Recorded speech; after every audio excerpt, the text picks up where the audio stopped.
Silip-silipin mo na lang ako pagka...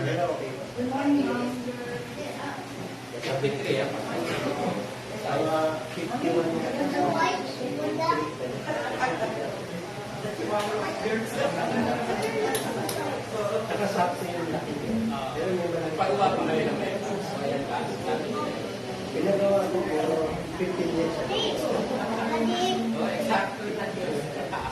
Nasa tayo niya, sabi niya, baba natin. Ginagawa pa natin. Di ba natin baba?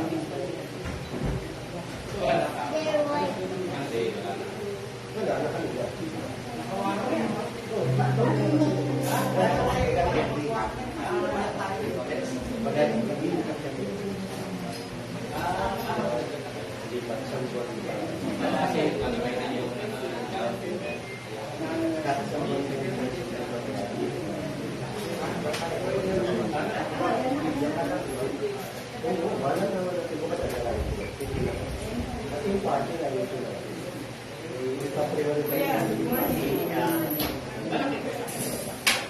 Hindi pa, pero picture mo wala.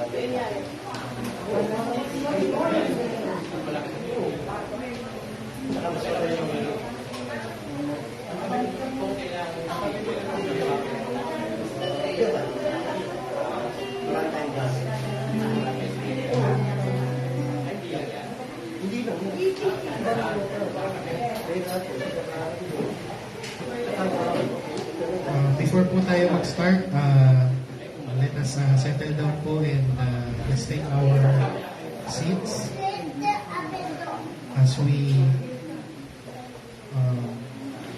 be reminded of these times that our Lord Jesus Christ has been risen from the dead. But before po we sing our worship and praise songs, basahin ko lang po yung 1 Corinthians 15, 3-4. For I delivered to you as of first importance what I also received, that Christ died for our sins in accordance with the Scriptures, that He was buried, that He was raised on the third day in accordance with the Scriptures. So, let us emphasize po yung Jesus buried in the tomb, meaning that He took all our sins and buried it also in the tomb. He took all our sins and never brought it up again. So, when God forgives all our sins, past, present, and future, He will never remember your sins. Only your new name that has been written to the Father's heart. Amen. And then, now people will recall, remember, and remind of your sins, but not our Savior. So, Jesus Christ is in the tomb, buried, and forget your sin. You are free. So, as we remain seated, let us use this time to meditate and be reminded the sacrifice of our Lord Jesus Christ and the goodness of our Lord.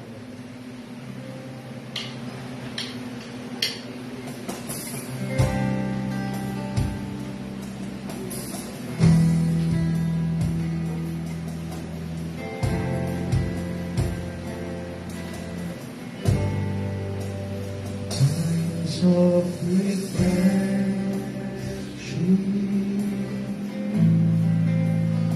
here in your presence, there's no greater blessing than being with you. My soul is restored. My life is with you. There's no greater joy than being with you. Once again. Of reflection,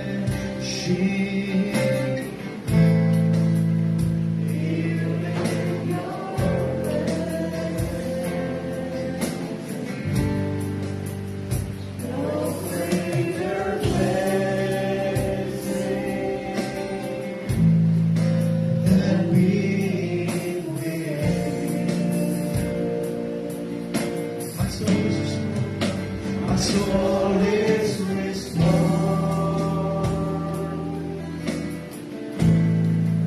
My mind is renewed.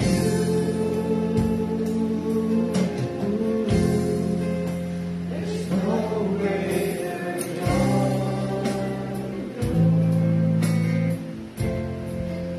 than being with.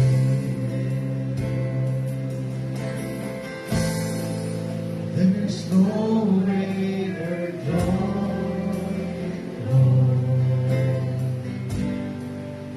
than being with you.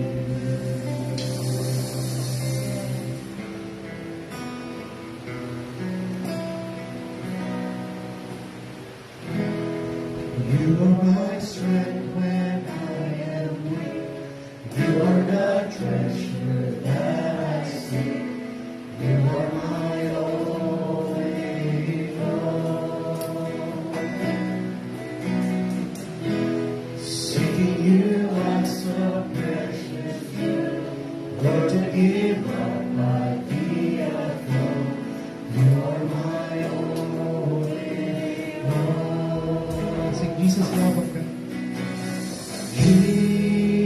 Jesus, Lamb of God, worthy is your name. Jesus, Lamb of God, worthy is your name. Yes, Lord, worthy is your name. Taking my sin, my cross, my shame, rising again, I bless your name. You are my only hope.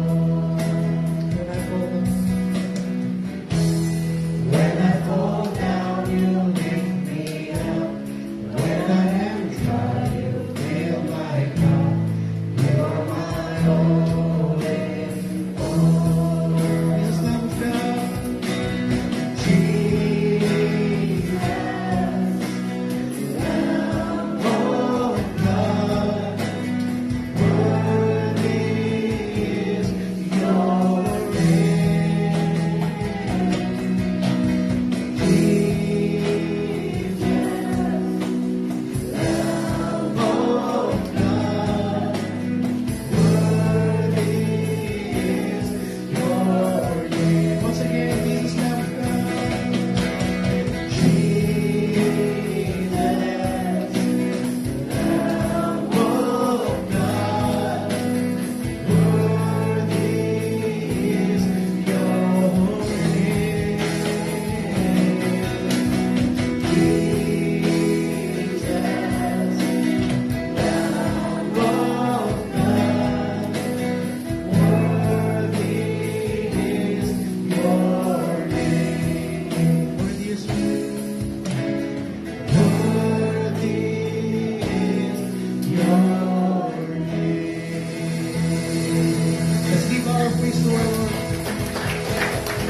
And now that we celebrate the resurrection of our Lord Jesus Christ, may we all stand up and let's thank God for giving His one and only Son for us to be reconciled with Him. So let us give our best praise and our best worship to our Lord Jesus Christ. Amen.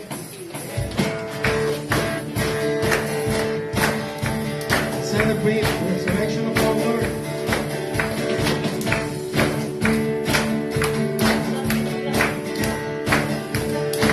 Let's sing. Celebrate Jesus, celebrate. Celebrate Jesus, celebrate. Celebrate Jesus, celebrate. Celebrate Jesus, celebrate. He's risen. He's risen. He's risen.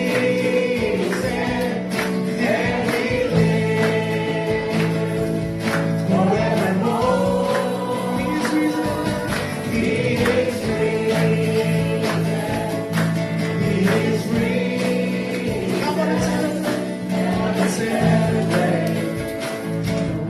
resurrection of our Lord. Amen. Celebrate. Celebrate, Jesus, celebrate. Celebrate, Jesus, celebrate. Celebrate, Jesus, celebrate. Celebrate, Jesus, celebrate. He is risen, Jesus, Lord. He is risen. He is risen. And He lives forevermore. He is risen. He is risen. Come and celebrate. Come and celebrate. Come on and celebrate. Come on and celebrate. The resurrection of our Lord. Amen. Thank you, Lord.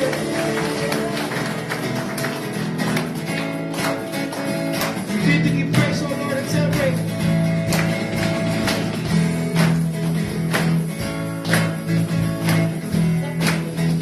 Let's sing. I know He rescued my soul. His blood covered my sin. I believe. I believe. My shame is taken away. My pain is killing His name. I believe. I believe. I'll raise the banner. My Lord has conquered the grave. My Redeemer lives. My Redeemer lives. My Redeemer lives. My Redeemer lives. Thank you, Lord.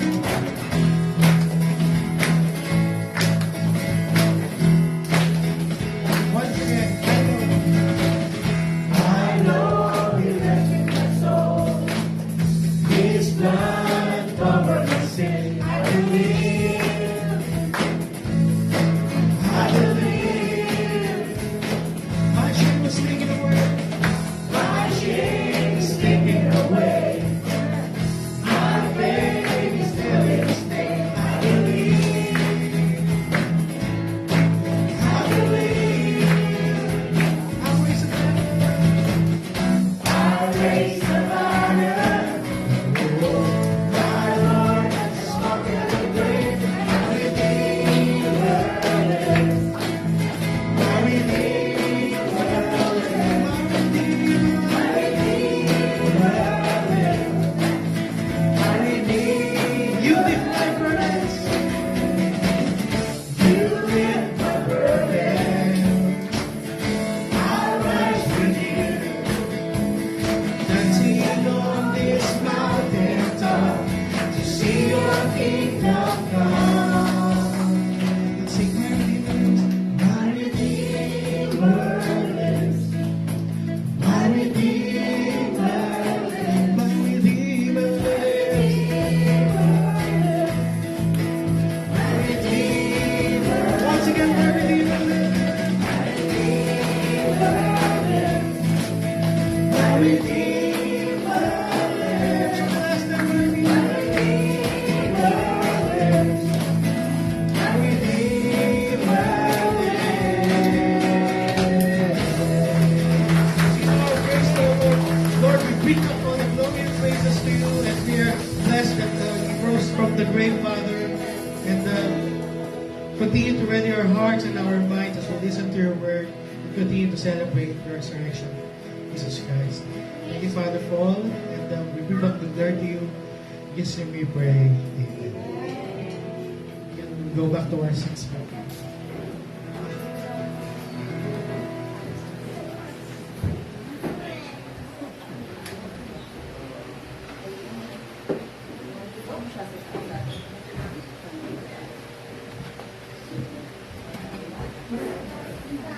Okay, magandang umaga po sa ating lahat at kayo po ba ay buhay? Sapagkat ang ating Panginoong Yesus ay buhay, ano? Minsan siyang namatay at siya po ay nabuhay at ngayon po ay palagi po siyang buhay. Kung kayo po ay buhay, meron po ba kayong pasalamat at maikling patotoo? Kahit po kayo ay nandyan sa upuan o dito sa harap, baka gusto niyo pong ibahagi ang inyong papuri at pasalamat sa ating Panginoon sa kanyang kabutihan at katapatan sa atin. Meron po ba mga kapatid? Mga praises and thanksgiving. Yes, Dan. Come here. Yeah. Okay, salamat sa Panginoon. Okay.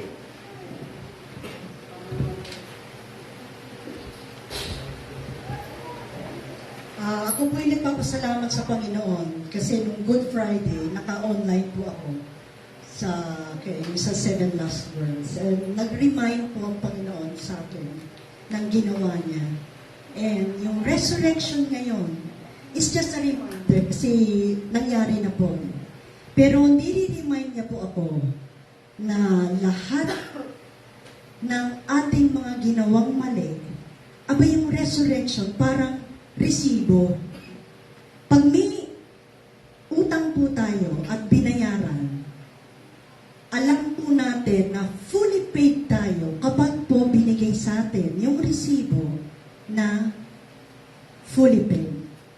And this reminded me ngayon na ang kasalanan ko, ang mga mali kong ginawa, hindi pa ako pinapanganak. At hanggang sa ako'y bawian ng buhay, abay, binayaran ng ating Panginoon. At ngayon, a reminder ng lahat ng ginawa mo mali.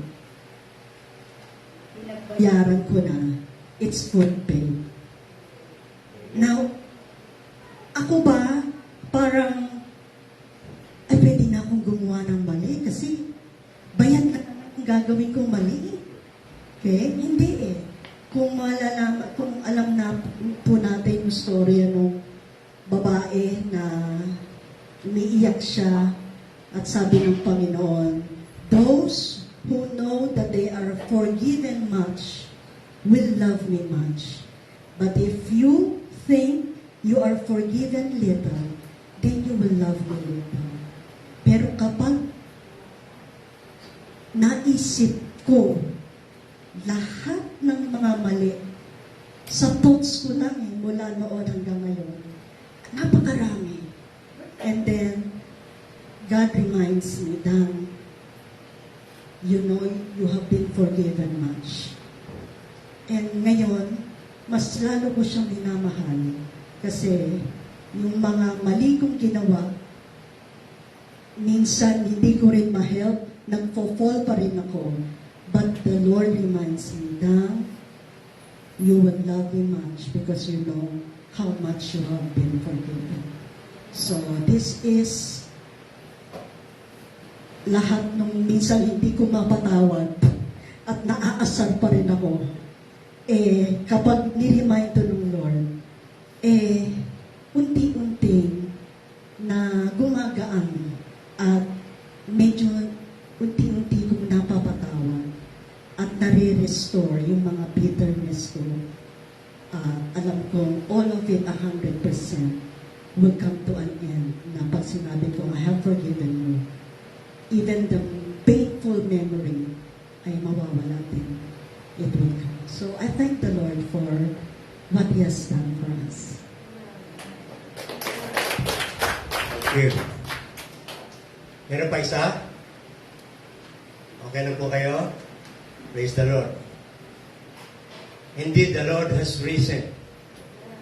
Yung karanasan ng kapatid na dangay, lahat tayo ay ganyan ang karanasan natin. Pagtitingnan natin, ang ating Panginoon na nagkataong tao ay Diyos. Hindi mahirap sa Kanya na siya ay mabuhay na maguli. Kasi Diyos siya. Ang mahirap na tanggapin ng tao na ang Diyos, ang ating Panginoon, ay mamatay. Mas tanggap ng mga tao, maging ang mga kumakalaban sa pananampalatayang quote-unquote, Kristyanismo, ay yung kanyang kamatayan kaysa sa pagkabuhay na maguli. Kasi kung tanggap natin at sumampalataya tayo ng ating Panginoon ay Diyos, of course, He will not remain in the grave. Nagpapakita nung sa kanyang pagkabuhay na maguli, siya po ay ating Panginoon at Diyos na makapangyarihan. Sa kanyang kamatayan, tayo ay naligtas. Sa kanyang pagkabuhay na maguli, nagkaroon tayo ng pag-asa. Na tayo, minsan din mamamatay, pero tayo po ay bubuhayin muli. Sapagkat ipinangako yan ng ating Panginoon na ang lahat ng mamatay, lalo kay Kristo, sa kanyang pananampalataya, ay bubuhayin muli at sila ay makakasama ng ating Panginoon sa pagdating ng ating Panginoon sa kanyang kaharian. Sino po dito ang merong pananampalataya? Yes, tayo.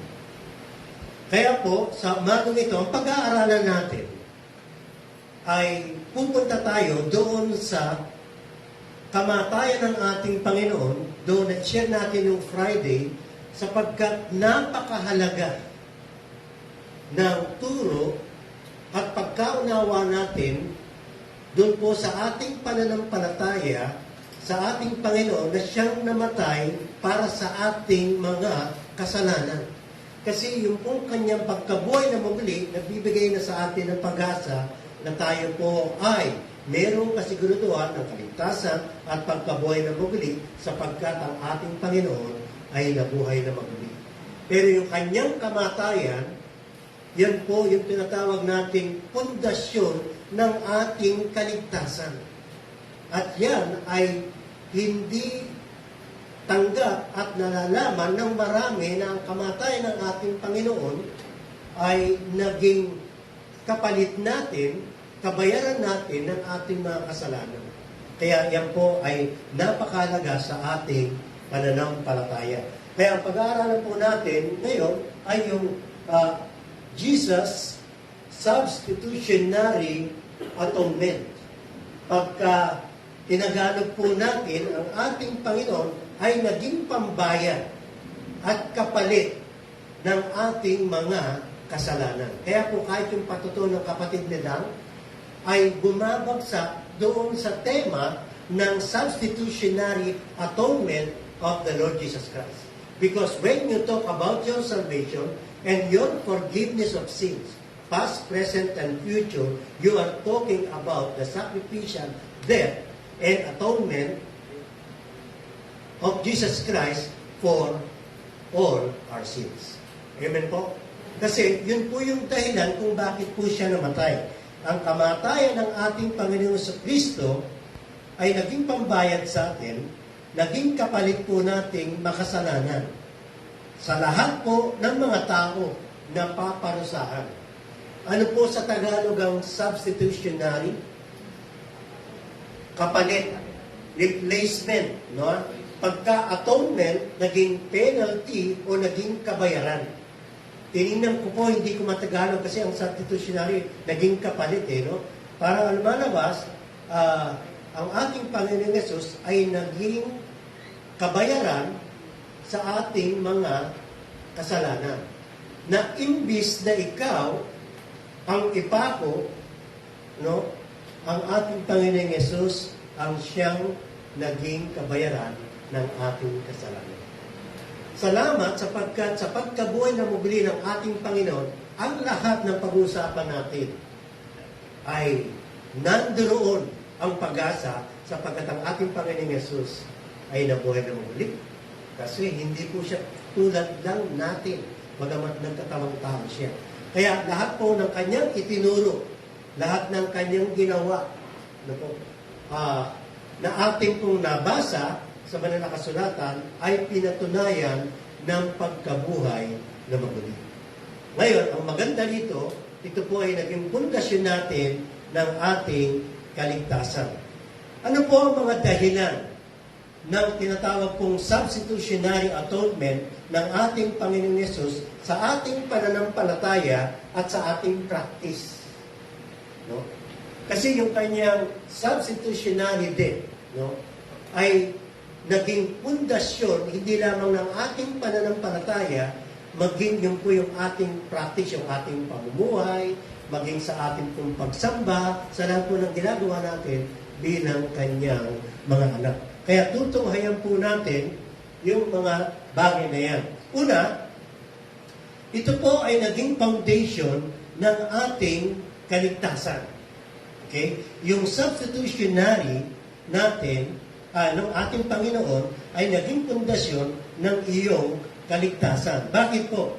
Kasi po, pinakikita na ang kaligtasan natin ay hindi sa magitan ng gawa.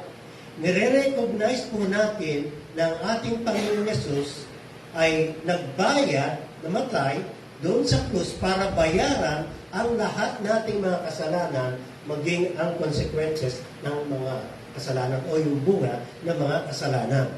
Kaya po, masasabi natin na ang kanyang kamatayan doon sa krus na naging kabayaran natin para sa ating mga kasalanan, ito po ay biyaya. Naging pundasyon po ng ating pananampalataya. Kasama po sa substitutionary death ng ating Panginoon ay sapagkat ang Diyos natin ay banal at saka just. Hindi pwedeng palagpasin ng Diyos ang kasalanan. Kailangan po ay merong magbayad ng ating mga kasalanan. Bakit po? Sapagkat po ang Diyos natin ay banal, matuwid. At siya po ang nagbayad ng ating lahat ng mga kasalanan natin. Ang substitutionary atonement din po ay nagpapakita ng pag-ibig ng Diyos at kahabagan ng Diyos sa atin. Okay?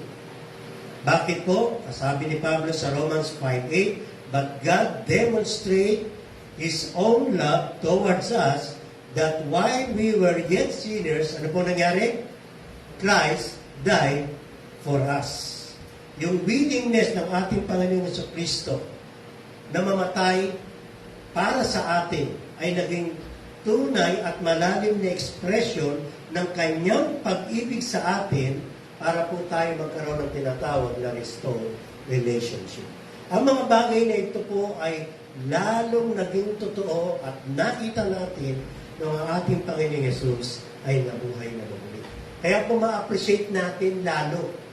Hindi natin ma-appreciate ang kanyang pagkabuhay na muli kapag hindi natin naunawaan ang kamatayan ng ating Panginoon bilang kapalit. Ano po? Sa atin na makasalanan na dapat tayo ang parusahan, pero siya ang naparusahan. In fact, sa kanyang pagkabuhay na muli, di ba? Wala si Tomas. Naalala ninyo? At pagkatapos, sabi ng mga alagad, nakita namin ang aming Panginoong Yesus. Hindi siya makapaniwala. Later, nagpakita muli ang ating Panginoon. Anong sinabi niya? Tomas, halika at tingnan mo ang aking mga sugat sa kanyang palad at sa kanyang tagiliran. In fact, sa Revelation, masasabi po, sinabi po na ang lahat, yung pumatay sa ating Panginoon, no, ay makikita ang ating Panginoon pagdating ng kanya, pagdating po niya. Sa madaling salita, hindi po maihiwalay ang kanyang kamatayan, ang kanyang pagiging lamb or naging yung sacrificial offering ng Panginoon sa ating makasalanan, maging po sa future, na kahit ang ating Panginoon Yesus ay buhay at makakasama natin. Pero, magiging habang buhay na maaalala natin ang kanyang pag-ibig at kahabagan sa atin sapagkat ang ating Panginoon Yesus sa kanyang pagkakatawang tao at pagkakaroon ng katawan ay maaalala natin na siya po ay naging kabayaran at kapatawaran ng ating mga kasalanan. Kaya, kumbaga sa Pilipino, yung pong ating pasasalamat at utang na loob, sanay tayong mga Pilipino dyan, hindi ko alam paano English niya, ay makikita natin yung kabutihan at katapatan ng Panginoon sa atin. In fact, hindi natin maiwala yan. Kapag ikaw ay nagbigay ng iyong patotoo, kapag ikaw ay nanalangin, kapag ikaw ay nagpasalamat, maging ikaw ay nag-iisa o kasama yung mga kapatid, hindi natin pwedeng mawala sa ating bibig at pag-iisip yung ginawa ng Panginoon sa atin. Kasi po, ito yung tinatawag na ultimatum ng kanyang pag-ibig at kahabagan sa iyo. Meron po akong tanong sa inyo. Meron ba tayong mapagmamalaki bilang nilalang ng ating Diyos? Meron po ba tayong kayang ipagmalaki na tayo po ay iniligtas ng ating Panginoon? Ano po ang pwede nating ipagyabang, mga kapatid? Kung titingnan natin sa sulat ng banal na kasulatan, ano po ipagyayabang natin? Na tayo po ay nakakilala sa Diyos. Na tayo po, ang sabi ng ating Panginoon, ay naisulat ang pangalan natin sa aklat ng buhay. Yung mga alagad tuwang-tuwa kasi nakaranas sila. Ang mga espiritu, ang mga demonyo ay sumusunod sa kanila kahit tuwang-tuwa sila. Ang sarap nito. Ang sabi ng Panginoon, teka, hindi yan ang dapat na ipagmalaki ninyo. Ipagmalaki nyo na kayo ay nakasulat ang inyong pangalan sa aklat ng buhay. Bakit? Kasi po, yung kapangyarihan ng Panginoon, talagang higit yan na makapangyarihan sa lahat. Maging ang kaaway, maging ang dyablo, ay walang magagawa sa kanya. Maging ang kamatayan. Kaya ang pagkabuhay na maguli ng ating Panginoon ay hindi imposible sapagkat ang Diyos po, ang ating Panginoon ay makapangyarihan. Pero yung kamatayan niya para sa ating mga kasalanan at maghirap siya, yun ang mas ayaw tanggapin. Alam niyo kung bakit? Kasi po, yun ay naging kabayaran ng kasalanan natin kahabagan. Ang hindi matanggap ng tao, alam niyo, yung ating kaligtasan, yung kaligtasan tinggap, gusto natin ma-earn. No? Minsan mahirap tumanggap ng libre. Minsan masarap. Pero minsan nakakayang tumanggap ng libre. Ewan ko, pagdating sa pananampalataya, ang Panginoon ay nagbigay ng sakripisyo ng kanyang sarili para mamatay sa atin, imbis na tayo, sapagkat hindi naman tayo talaga karapat-dapat, no? Hindi matanggap ng tao. Nakapanood po ba kayo nitong mahal na araw na ang mga tao na ay para bang gustong magdagdag o magbayad sa kanilang ginagawa? Sa amin pong mga Kapampangan at Pampanga, ewan po kung kami naka-invento niyan. Ang tawag po niyan sa Pampanga o sa Kapampangan, magdarami. Okay? Hindi kayo Kapampangan, ano? Nung ako'y bata, natatakot ako dyan. Kasi po, meron yung mga, hanggang ngayon, nagagawa pa, tagal na, ng mga, so dito mga halaman, pagkatapos nagaganoon sila. Nakakita po ba kayo niyan? Hindi na nakakita niyo. Okay. Kahit po pag-aalala, ay mali pa rin. Lalo na kung iniisip ng mga taong yan na sila ay pwede nilang at least mabawasan at mabayaran ang kanilang mga kasalanan. Pero actually, walang sino mga tao na pwedeng magbayad sa ating mga kasalanan. Kasi pag tayo pinako sa krus, una, hindi tayo katanggap-tanggap sama sapagkat tayo makasalanan. Kaya nga po yung tupa na dapat na ihain nila, it should be blemished. Walang kapansanan. Tayo po, maraming kapansanan. Marami tayong kasalanan at meron tayong kapansanan. In fact, manalamin tayo. Marami po tayong kapansanan bukod sa ating mga kasalanan. Di ba? Kaya gusto nga natin baguhin eh. Bakit sa ating mga sarili? Sapagkat marami tayong makikita mga kamalian at kasalanan at hindi maganda kapag nakatingin tayo. Pangalawa, ang Diyos ay banal, tayo ay hindi banal. At wala tayong kapangyarihang mabuhay na muli. Pag tayo ay namatay, hihintay na lang natin ang pagbalik ng ating Panginoon. Kaya pag halimbawa, namatay ang sino man sa atin, o ako, at nakita niyo ako the following week, aba, hindi na ako yun. Iba na po yun. Sapagkat walang ganon. Ano? Yung iba po, minsan, may tayo napapanood, aba, pag namatay, tumatawag ng anong tawag dun? Yung tumatawag ng kaluluwa. Diba? At magbabayad sila at makakausap nila. Hindi po yan totoo. Gawa po yan ng kaaway. In fact, meron pa nga nagsasabi, dinadalaw siya pag namatay siya. Yung bang after dadalawin ka? Hindi na po ikaw yan. Hindi na po yun. Gawa po yan ng kaaway. Kung hindi man gawa ng tao yan, pero gawa yan ng kaaway. Kapag ang isang tao ay namatay, ang kanyang espiritu, kung siya ay anak ng Diyos, nasan siya? Nandun na sa presensya ng Panginoon. Alam bakit? Kasi nabuhay ang ating Panginoon. So, ang ating pananampalataya, kapag tayo namatay, ang ating kaluluwa, ang ating espiritu, ay kasama na ng ating Panginoon. 2 Corinthians chapter 5. Sa presensya ng ating Panginoon. Kaya kapatid, kapag nawala tayo sa sanlibutan ito, saan pupunta ang ating kaluluwa at espiritu? Saan po? Ha? Sa presensya ng Panginoon. Ang ating katawan, kapatid, saan? Yan, dalawa. Yung isa, yung bang sinusunog. Yung isa naman, ibinabaon. Mamili ka.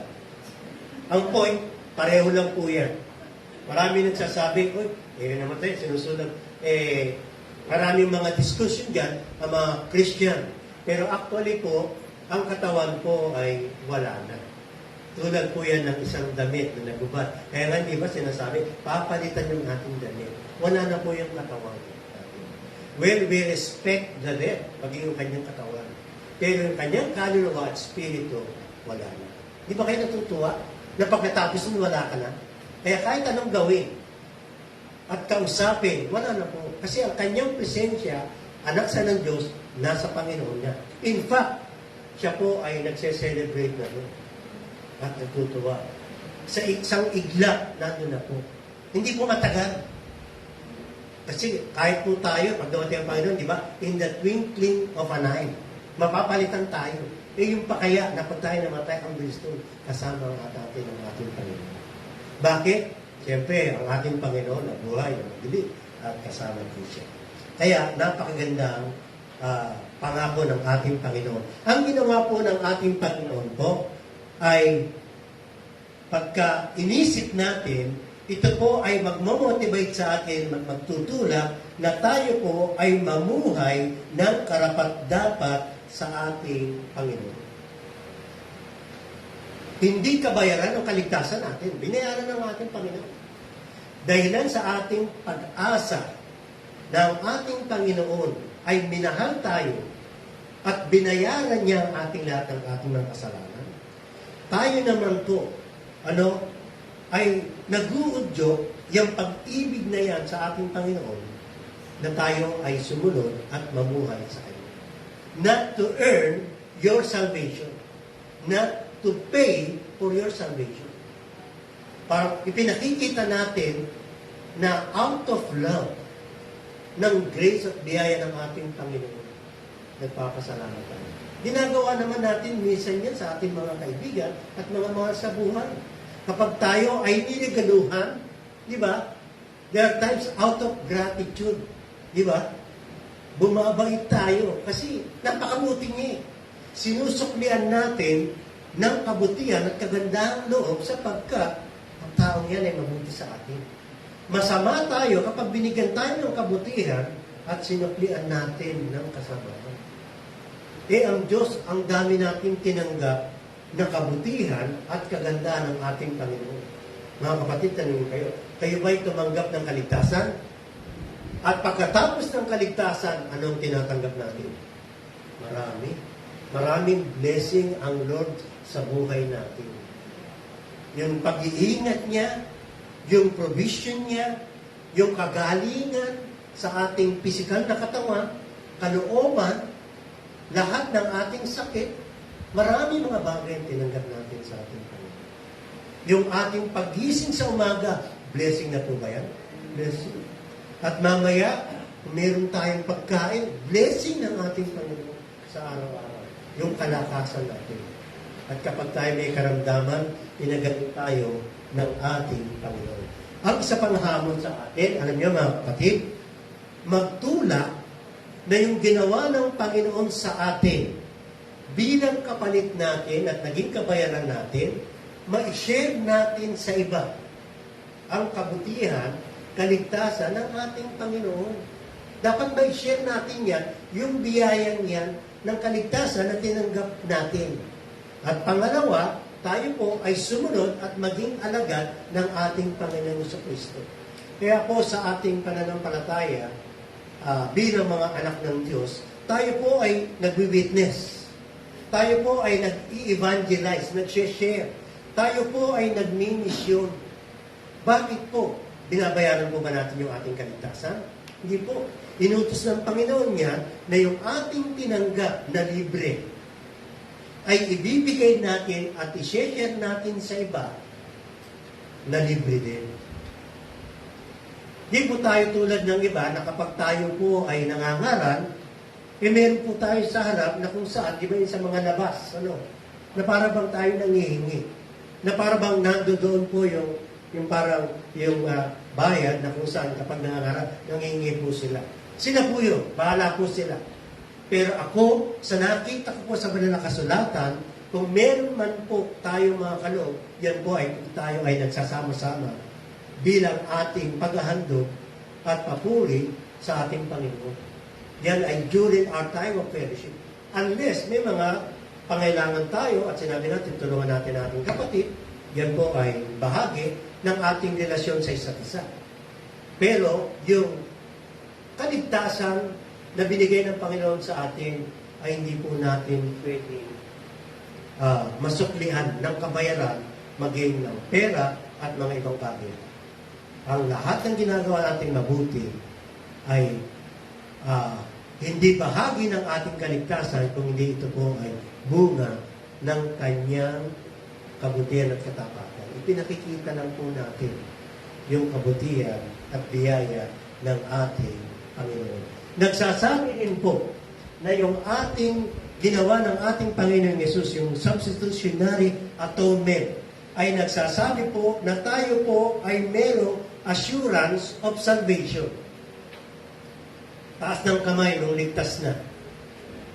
Okay, tanong ko sa inyo. Kayo po ba ay meron ng assurance? Okay. So, ibig sabihin, hindi na mawawala ang iyong kaligtasan. Yes. Maraming talata.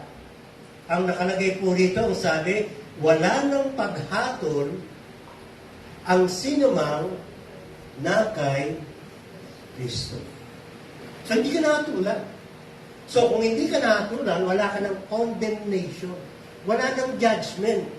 So, ibig sabihin, ligtas ka.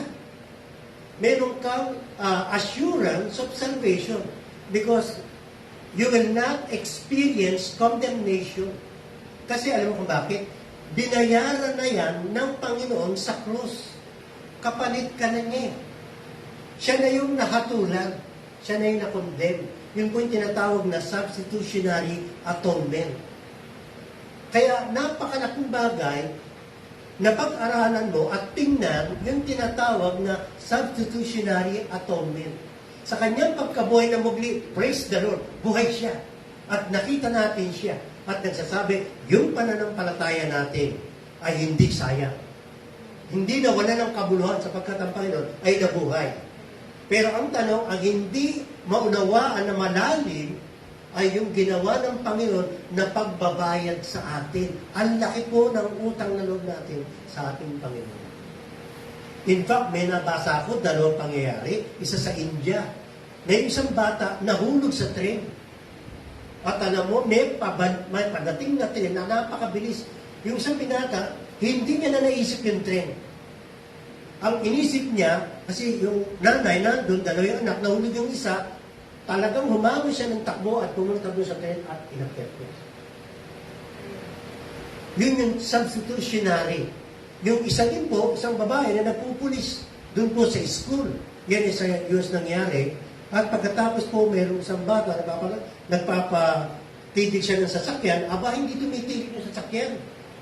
Kapapatigil niya, nung malapit na ang ginawa niya, yung bata, itinulak niya. Siya yung nahagip ng sasakyan. Alam niyo, yun ang nangyari sa substitutionary atonement ng Panginoon sa iyo at sa akin. na imbis na tayo ang madisgrasya, ang mamatay, siya po ang nakaranas niyan. Ang pagkabuhay na muli, mararanasan natin kapag ang Panginoon, sa kanyang paghahari, papalitan yung katawan natin, bibigyan tayo ng katawan natin pagdating ng araw. Amen po? Hindi pa natin naranasan yan. Naranasan niyo pa na po ba yan na meron na kayong katawan panlangit? Pakitingnan niyo mga katawan niyo. Yan pa rin yung katawan niyo. Di ba? Sumasakit o ganyan. Ang naranasan natin, ito. Tayo po ay ililigtas ng ating Panginoon. Ngayon po yan, nadanasan natin nung tayo po ay sumampalataya sa ating Panginoon. Amen po? Kaya actually, habang tayo ay nasa lupa, tuloy-tuloy ang pag-uusap natin dito sa tinatawag na substitutionary atonement. Kasi ang pagkabuhay na muli, hindi pa natin naranasan.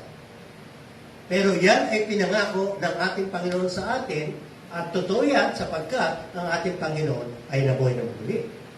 Pero habang nandito tayo sa lupa, ay nako, talagang titingnan natin. Kasi yan ang naging basihan ng kaligtasan mo, kapatawaran ng lahat mong kasalanan. Yan ang naging daan na kung saan tayo po ay nagkakasama-sama ngayon at nagpupuri at nagpapasalamat sa ating Panginoon. That is because of substitutionary atonement na ginawa ng ating Panginoong Yesus doon sa krus ng Kalbaryo. Amen po? Kaya ito po ay expression natin ng pagpapasalamat at pagpupuri sa ating Panginoon. Nagpupuri tayo kasi ang Panginoon natin nagbayad ng ating mga kasalanan. Kaya kahit yung patutuon ni Dan, napakasarap po isipin. No? Alam niyo kung bakit? Hindi na tayo guilty. May time, pag nakakagawa tayo ng pagkakamali, parang nagigilty tayo kasi gawa naman ng Espiritu. Pero, ultimately po, yung ginawa ng ating Panginoon, yung offense natin sa Diyos, dahilan po sa ating mga kasalanan, yan po ay binuranan ng ating Panginoon. Kasi binayaran niya. Pangalawa, ito. Kaya po tayo patawarin ng ating Panginoon paulit-ulit. Parang hindi nyo narinig yun. Kasi 1 John 1:9, if we confess our sins, He is faithful and just to forgive us and cleanse our righteousness. Bakit po? Because of substitutionary atonement of our Lord Jesus Christ. Unti-unti ba tayo naliliwanagan kung bakit kaya tayong tanggapin ang ating Diyos, Ama, at patawarin sa ating mga kasalanan. At mahalin tayo sapagkat ang kanyang buktong na anak ay naging kapalit natin sa ating mga kasalanan. Kaya tayo po, kapag tayo po ay merong mga problema, ang susunod po natin, alam niyo kung ano, yung tinatawag na even in times of suffering. Naranasan niyo na po ba mag-suffer? Yes. Hindi lamang ng pisikal, maging kalooban natin. Kapag tayo po, halimbawa, may mga experience lalo ng parang walang makain, nagsasuffer ka rin, gutom ka na, uwaw na uwaw ka. No? O kaya, nagsasuffer tayo kung meron tayong sakit ng kalooban. Parehong masakit yan. Pag tayo may sakit, nahihilo, may karamdaman, namamaga katawan natin, masakit. Pag masakit din yung kalooban natin, masakit din. Kahit hindi physical. Rejection, masakit po ba yun? Sakit nun na, ma-reject ka. No? What about yung halimbawa, ikaw ay parang ginama, mga kapatid? Masakit po ba yung hamakin? Yung pagkatao natin? Masakit po yun. No? Halimbawa, kung merong mayaman pagkatapos parang pinalimuara ka. Wala kang mga alam wala kang makaya mga ganun. At marami pang sinabi, masakit po ba yun? Sabi ng iba, hindi naman masakit yan, hindi naman nakakalatay yan eh. Magkakamali ka. In fact, ang katawan gumagaling, pisikal. Pero sa kalooban, ang sabi po, tumatagos po yan. Mas grabe po ang sakit po sa kalooban o sa espiritu natin. Bakit?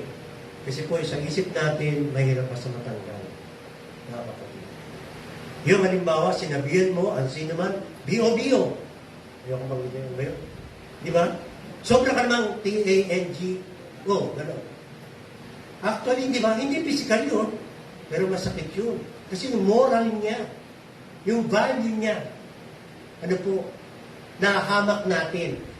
Sa madaling salita, yung pagkatao niya ay nahahamak natin. May batas po ba na parusa sa atin kapag hinamak natin at siniraan natin ang ibang tao? Meron, grabe yan. Bakit po? Kasi yan po ay seryoso sa banal na kasulatan. Hindi lamang physical, daw siya nag-murder, kahit po yung tinatawag na testimony natin at witness natin, maging ang chismis, maging ang paninira sa iba, yan po ay masama. Sinasabi yan sa banal na kasulatan. Kung nakagawa ko niyan at nakagawa tayo niyan, dapat po natin pagsisiyan sapagkat ang Panginoon ay seryoso pagdating sa mga bagay. Now, question. Sa lahat po ng binanggit nating mga naranasan natin, naranasan po ba yan ng ating Panginoon, yung suffering na yan? Lahat ng binanggit ko? Yes. In fact, wala pa sa kalingkingan yung dinanas ng Panginoon sa atin. Grabe. Mula ulo hanggang paa. Huwag na natin pag-usapan yung lifetime. Yung kanyang ginawa sa kanyang physical na katawan. Yung paghama ng mga tao sa kanya. At sumbatan siya. At sabihan siya. Di ba nung Friday sabi, iniligtas niya ang iba. Aba, iniligtas niya yung kanyang sarili. Hinamak siya. At in fact, nandoon yung mga tao nagsisigawan. Kung Kristo ka, kung ikaw ang anak ng Diyos, bumaba ka, ipakita mo. O hindi ba tayo po konting hamak lang eh. Sige na, kung matapang ka, lawayan mo. Ganun kami ng bata eh. Parang ang tawag ka, pinuprovoke ka. Naranasan niyo po, alam niyo, ang hirap magpigil. Ang hirap magpigil. Sino ang aminado na minsan bumibigay? Ang hirap pumigil. Ang tatay ko nung buhay pa, alam namin, buti nakakapagpigil. Pero alam namin, may ebidensya siya, na galit siya. Alam niyo kung bakit? Kapag galit yun, yung panga niya lumalaki. Kasi nag-iiba. Yung namang misyonero, kapag nagagalit, alam ko, kasi puti yun eh, namumula naman. Madali, di ba? Pero salamat nakakapagpigil. Pero iba naman, konting bagay lang, hindi ka makapagpigil. Lumilipad ang mga kawali, plato, kung ano man, at lumilipad din yung mga salita. Actually, alam niyo kung ganito? Ano ang magandang gamot at pamamaraan para mapigilan natin? Alam niyo kung ano? Ang suffering ng Lord. Kasi parang kapag hindi natin napigilan, sinasabi natin na higit at grabe yung ginagawa at ginawa sa atin. Parang nilalagpasan natin ang ginawa ng ating Panginoon. Na parang mas mabigat yung ginawa natin, yung ginawa sa atin, kaysa sa ating Panginoon. Tama po ba? Kasi hindi natin matanggap eh. Kaya iba, parang nagpapakamatay sila. Hindi nila matanggap. Ang ating Panginoon po ay pinatay, tandaan po natin.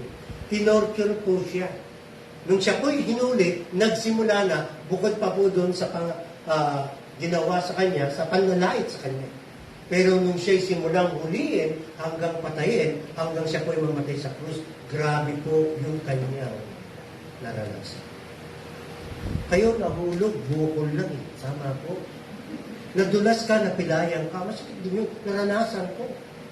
Pero pag binag-aralan niyo po, ang ginawa sa ating Panginoon, Isaiah chapter 53, yung kanyang mukha, yung kanyang katawan, hindi po ma-recognize at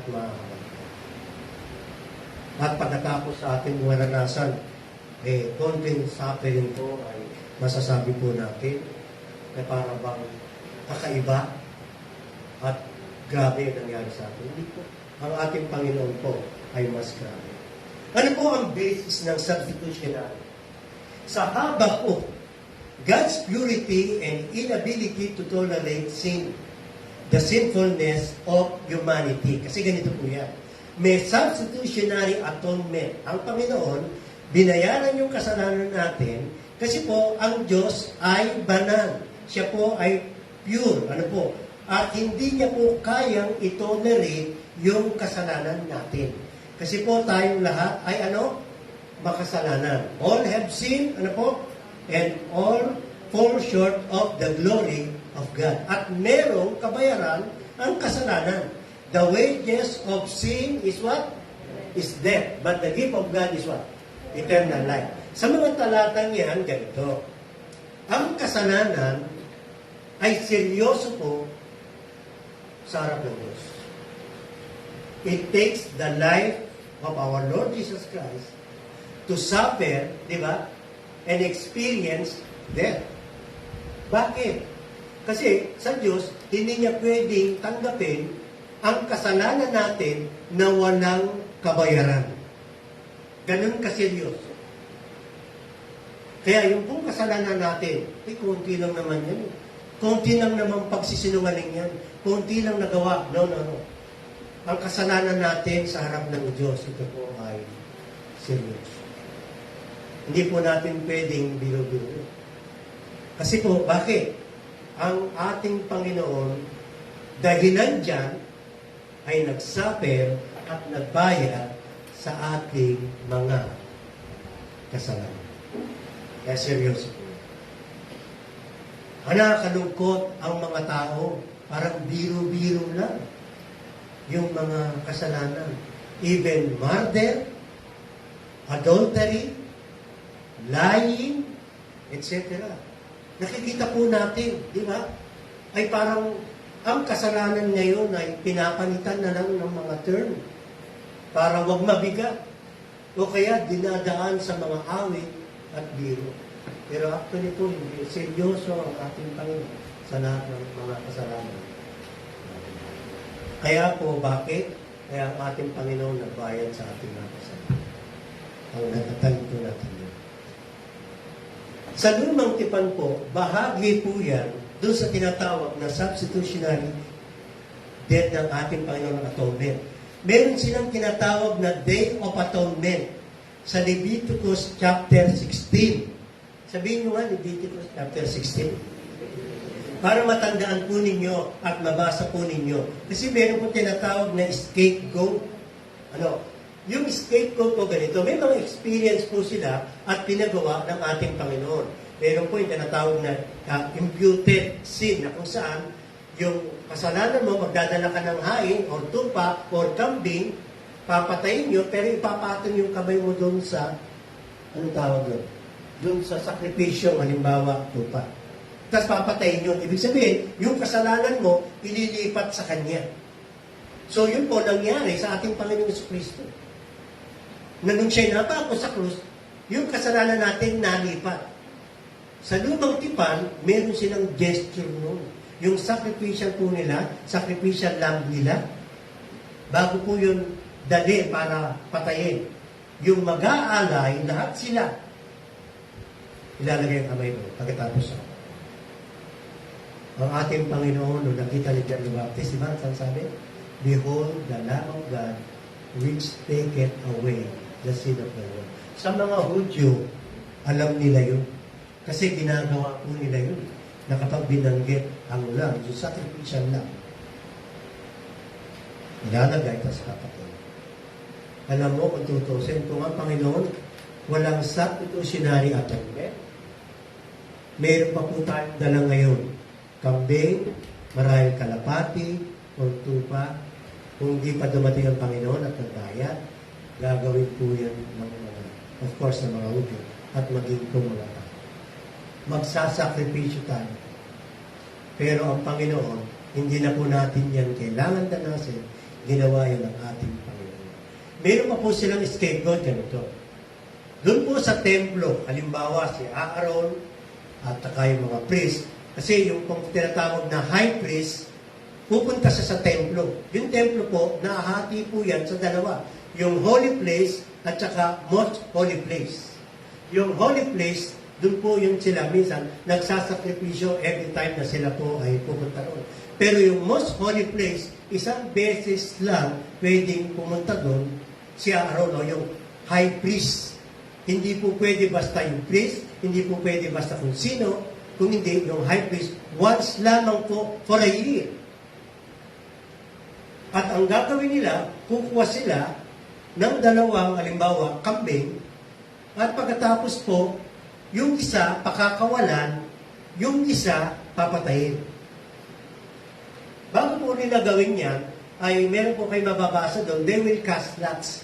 Kasi doon sa mga saserdote o yung mga priest doon, meron silang tinatawag na, ewan ko kung tawag doon, kung tama, kung urim or kurim, na parang inaano nila at pagkatapos po, malalaman nila kung ano yung sagot ng Panginoon. Gumagamit po sila nun. Ngayon, gagamit po sila nun para dun sa dalawang kambing. At pagkatapos, yung isa, papatayin para sa Panginoon, yung isa, pakakawalan. At sa Leviticus 16, tayo po, yung pinakawalan, ang Panginoon, ang siyang pinako sa krus. Yung po yung tinatawag na trade or atonement. Nagpapaalala na mayroong mamamatay para sa kanila at yung isa ay pananayain. Na tayo po, naranasan tayo natin na tayo po ay panayain ng ating Panginoon. Then Isaiah chapter 53, yung sinasabi po, the suffering servant bears our iniquities. Sa Isaiah 53 po, lahat ng kasalanan natin, lahat ng kasalanan ng mga tao ay binayaran ng ating Panginoon. Kaya kailangan dapat malaman nila yan at sumampalataya sa ating Panginoon. Kaya pagdating ng araw, pagdating po sa impyerno, hindi mo alam na merong nagbayad sa iyong kasalanan. Maaaring ganyan. Bakit? Hindi nasulat ang pangalan mo sa aklat ng buhay. Wala bang nagsabi sa iyo? Malamang meron. Pero ang problema, hindi nila tinanggap. No? Yung kaloob na yan at kabayaran ng ginawa ng ating Panginoon sa Kristo. Kasama po sa substitutionary atonement, yung tinatawag na perfect sacrifice. Tama ba? Sabihin nyo nga, perfect sacrifice. At sino yan? Ang ating Panginoon sa Kristo. He appeared once for all to put away sin by the sacrifice of Himself. Yung pong mga hayop, di ba, sabi sa Hebreo, tsaka sa Limon, di ba, paulit-ulit nilang ginagawa. Pero nung dumating ang Panginoon, isang beses lang. Bakit? Kasi po ganito, hindi pa rin perfect yung ginagawang sacrifice ng mga Hudyo. Pero ang ating Panginoon, once lang, kasi po, He is the perfect sacrifice. Ilan pong merong perfect sacrifice, kapatid? Isa lang. Sino yun? Ang ating Panginoon sa Kristo. Kaya siya rin ang mediator. Kaya kapag meron kang naiisip na parang nagsasakripisyo sa iyo, at parang sinasabi mo, hindi siguro malakas sa Diyos, nakakakala po tayo. Kasi isa lang po ang dumanas niyan at walang iba kundi ang ating Panginoon.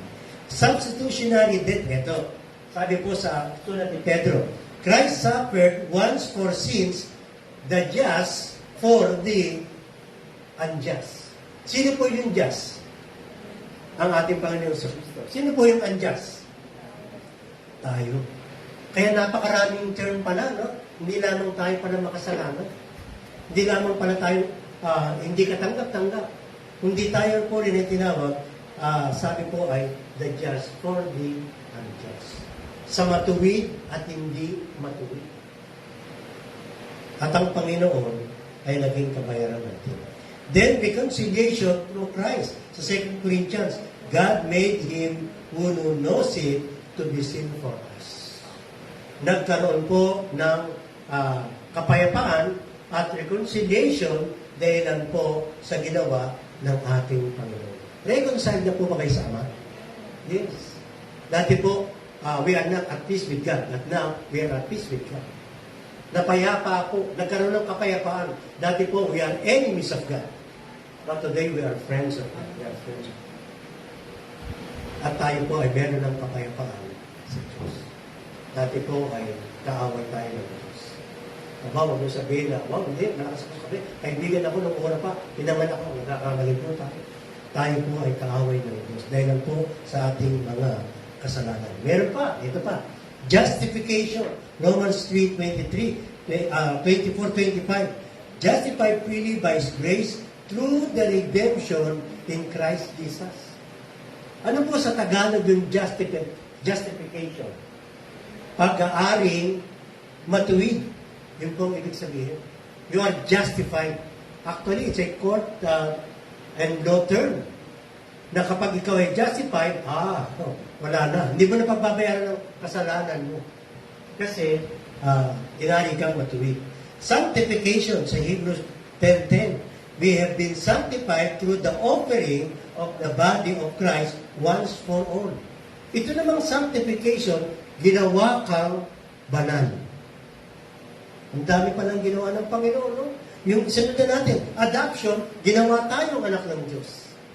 So yung isa, ginawa tayong matuwid, inari kang matuwid.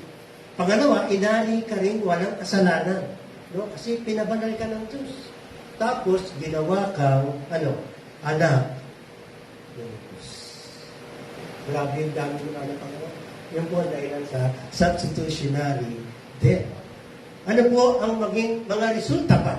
Reconciliation with God. Now all things are of God, who has reconciled us to Himself through Jesus Christ. Redemption from sin. In Him, we have redemption through His blood, the forgiveness of our sins. Victory over death, for since by man came, death by man also came, ito na, the resurrection of the dead.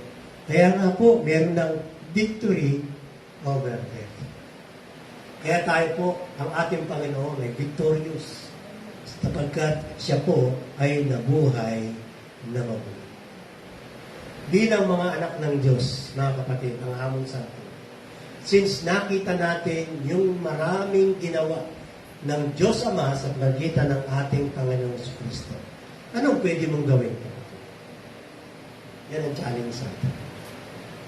Ano kaya ang pwede natin gawin? Kaya na sabi natin, wala. Walang mabuting gawa na kaya na. Walang kailangan ng Diyos sa atin. Pero bilang gratitude sa Kanyang ginawa sa atin. Una, gratitude and worship. Di ba?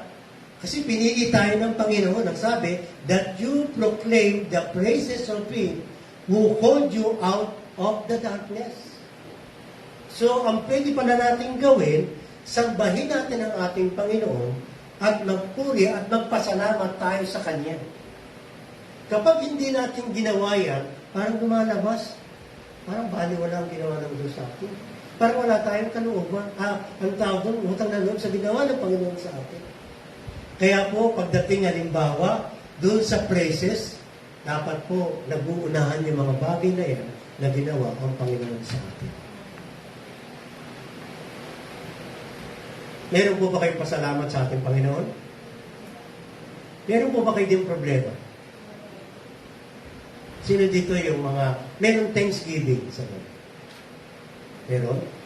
Sino dito yung may problema? O tanongin ko kayo. Ano marami? Yung Thanksgiving o problema? Thanksgiving. Totoo? Yes. Totoo ba yun sa atin? Mas marami yung dapat nating ipagpasalamat kaysa sa mga problema natin sa araw-araw. Yes. Marami. So dapat, pagdating ng Sunday, dahil mas marami yan, mas marami tayong pasalamat at patutuwa sa ating Panginoon.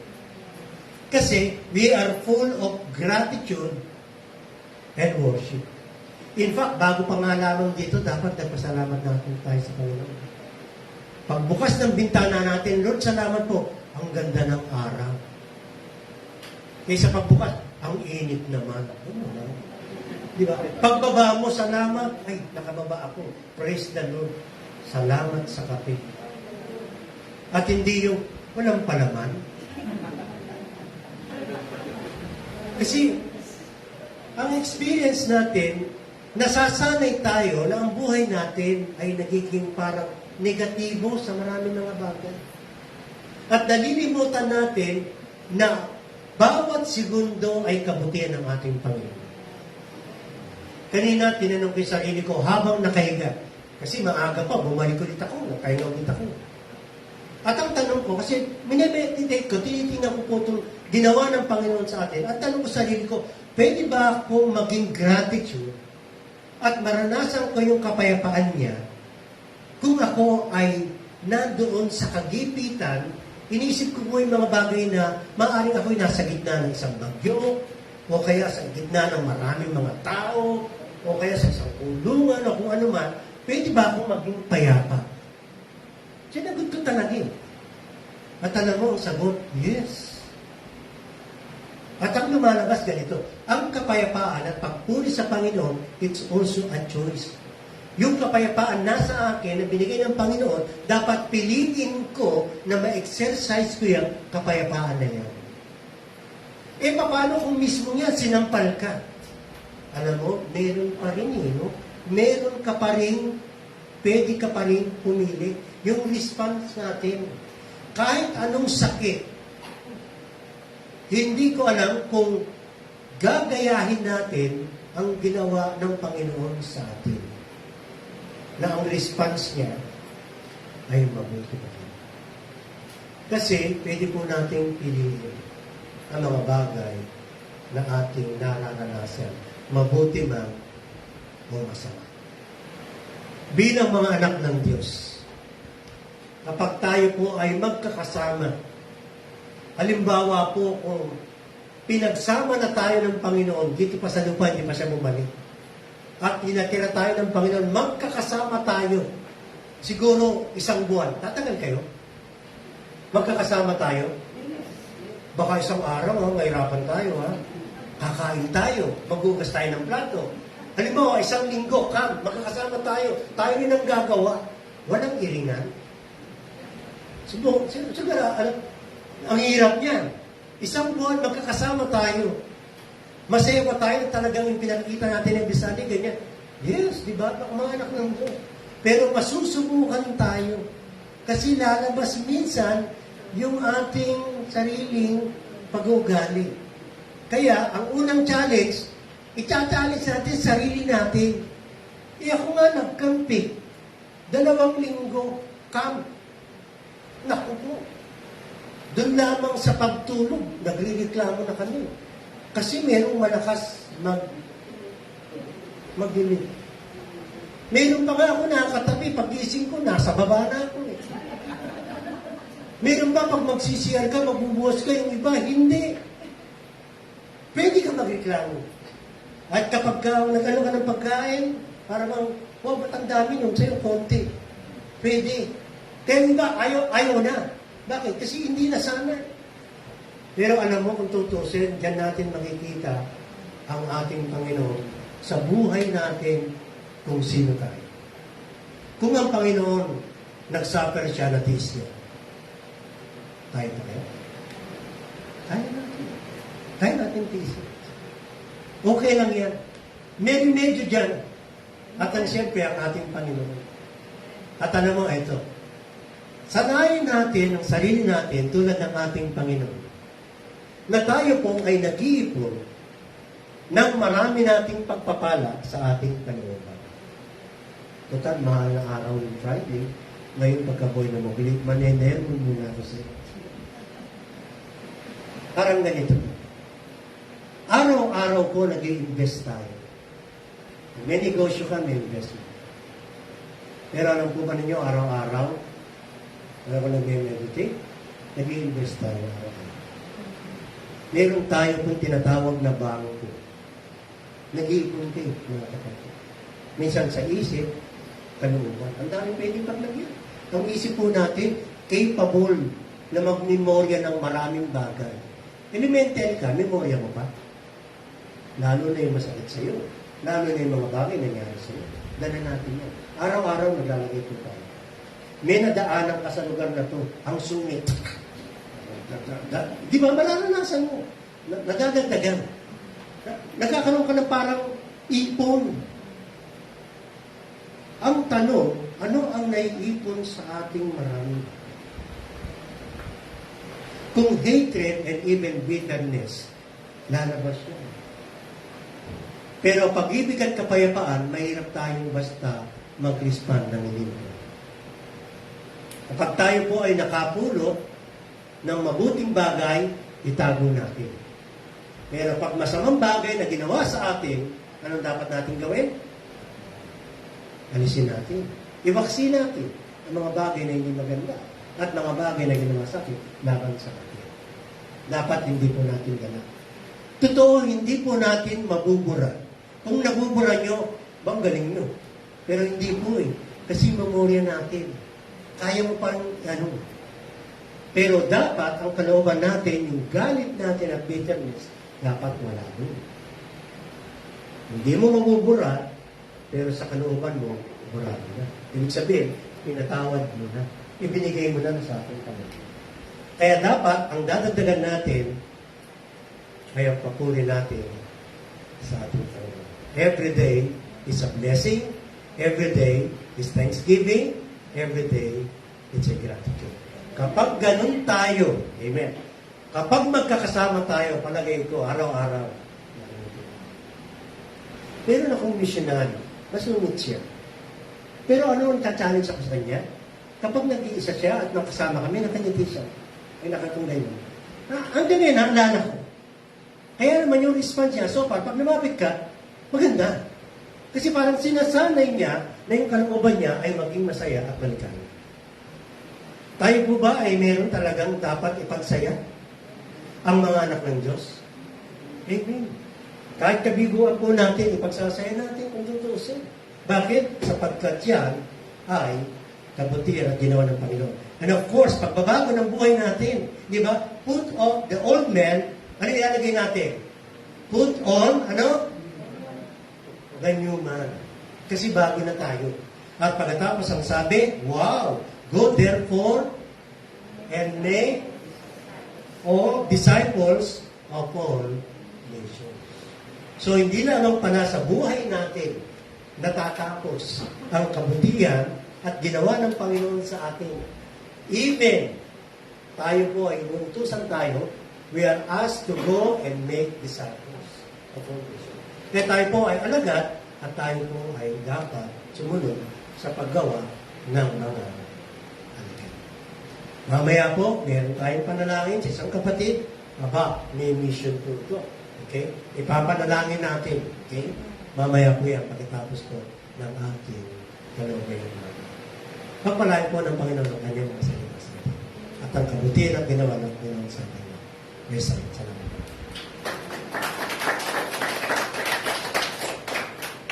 Let's go to our offering. Hindi ko po alam kung sino po ang kapatid ng Sir.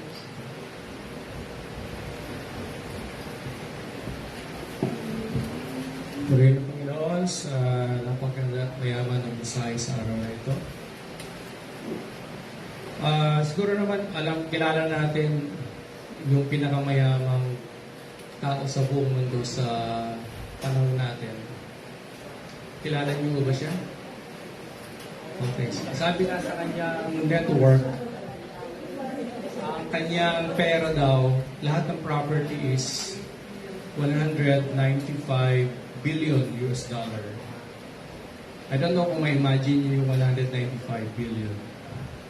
Siguro para lang maunawaan natin, yung budget ng Philippines for this year is 100 billion US.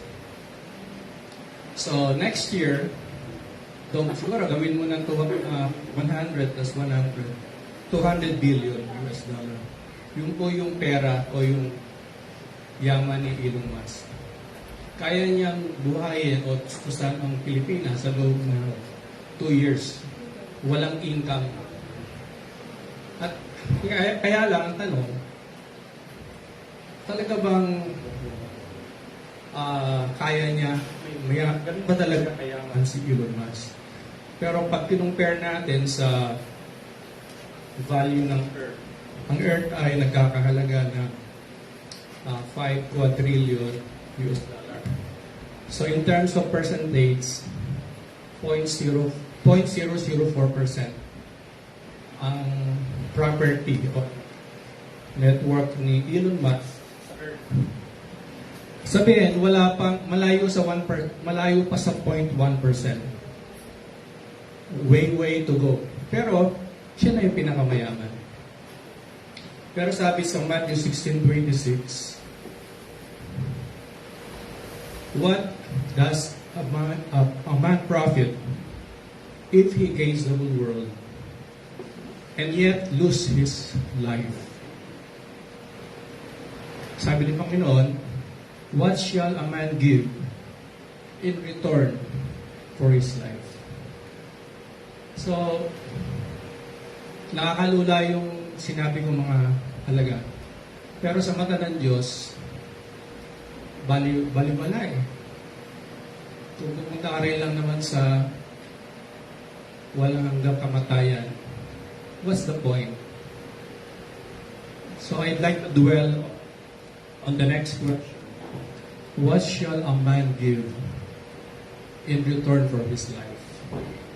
Pero bago natin sagutin yan, i-share ko lang yung observation ko dun sa aso na. Nabanggit ko na to 3 months ago, so nag-improve siya eh. Actually, dati hindi niya ako pinapansin pag tinatawag ko siya. Pero lately, napansin ko, palagi siya nakatitig sa akin. Lalo na kung may pasalubong. Actually, nabantayan ko yung baby siya hanggang sa mag-1-year-old na. Tuwing darating ako from outside, hindi ko ma-express yung gaano siya ka-excited. Ikot ng ikot, nagwawala, tuwan-tuwa siya.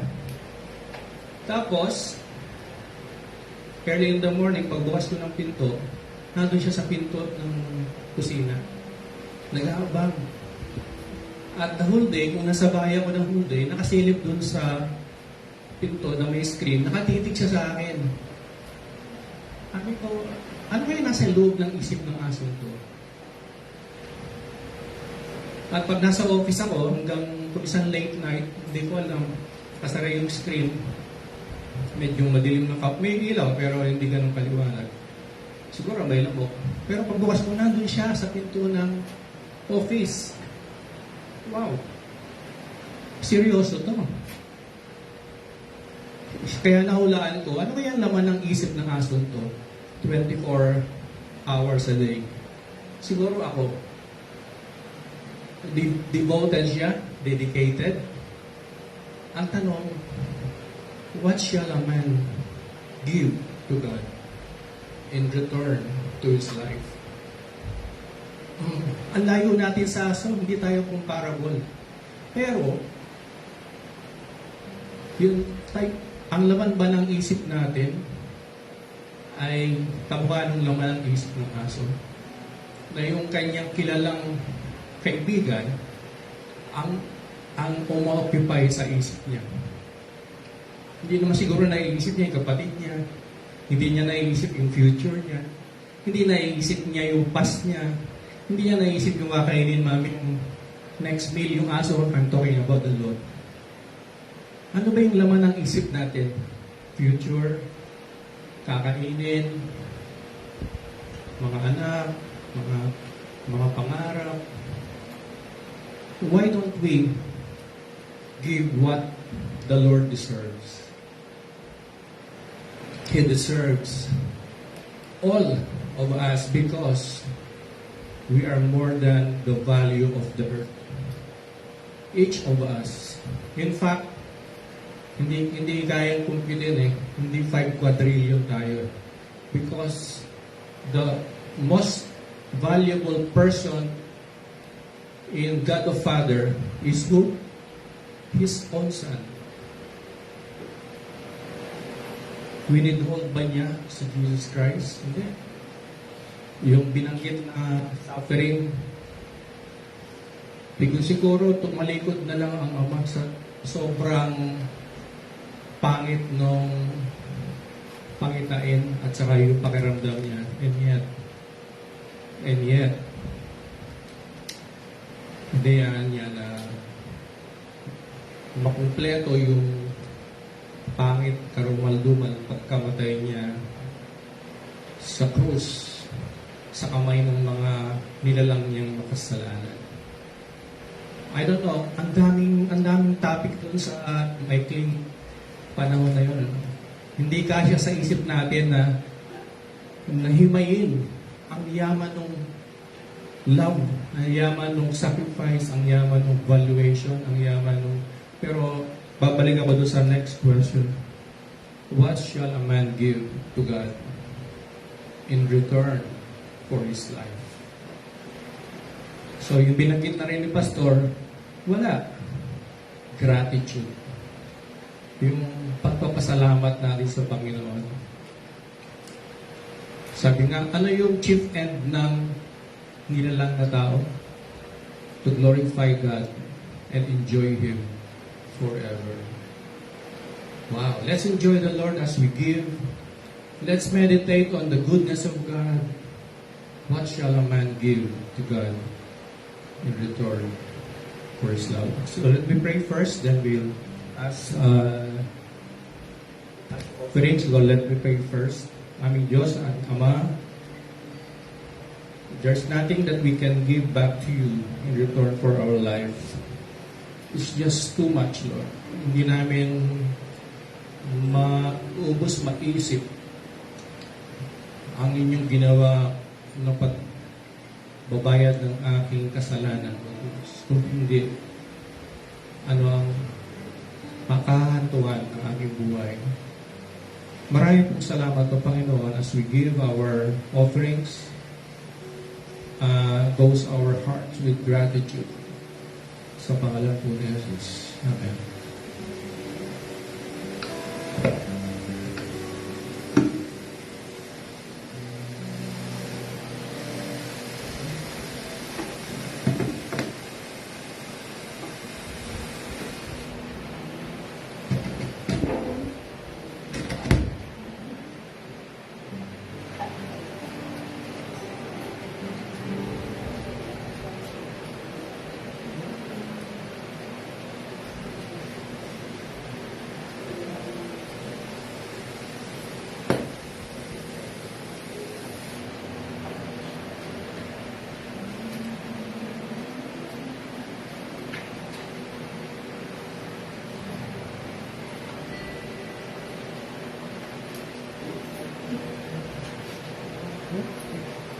Panahin nawa ng Panginoon ang pagkakaloob sa ating mga sa